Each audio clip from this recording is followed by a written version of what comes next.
আমি সিটি কর্পোরেশনের দায়িত্ব নেওয়ার পরে গত কয়েকদিন পূর্বে শারীরিক এবং মানসিক প্রতিবন্ধীদেরকে আমরা ৬৩ জনকে জন্ম নিবন্ধনের ব্যবস্থা করে দিয়েছি, যাতে করে জন্ম নিবন্ধনটা অন্তত থাকলে বিভিন্ন হসপিটাল বিভিন্ন জায়গায় চিকিৎসা ক্ষেত্রে তাদের সহজ হয়ে যায়।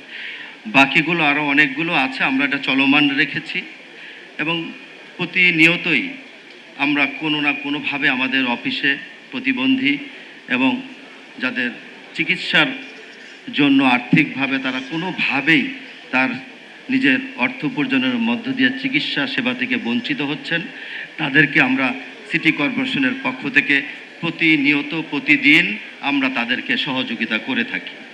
ইনশাআল্লাহ মাননীয় প্রধান অতিথি, আপনার এই মহৎ উদ্যোগ এবং আমাদের স্বাস্থ্য মন্ত্রণালয়ে যারা দায়িত্বপ্রাপ্ত যারা আছেন তাদেরকে আমি ধন্যবাদ জানাই।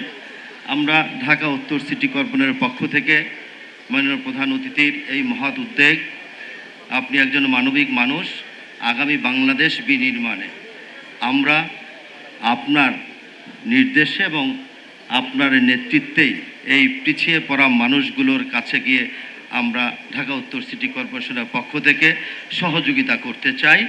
যে কোনো বিষয়ে আমরা আপনাদের পাশে থেকে পার্টনার হিসাবে কাজ করতে চাই।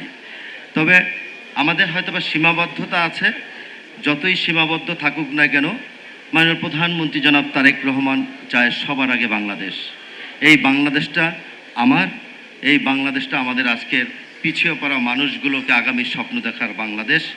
আমরা যাতে করে তাদেরকে আগামী বাংলাদেশের স্বপ্ন দেখিয়ে আমরা তাদেরকে সুস্থ করতে পারি।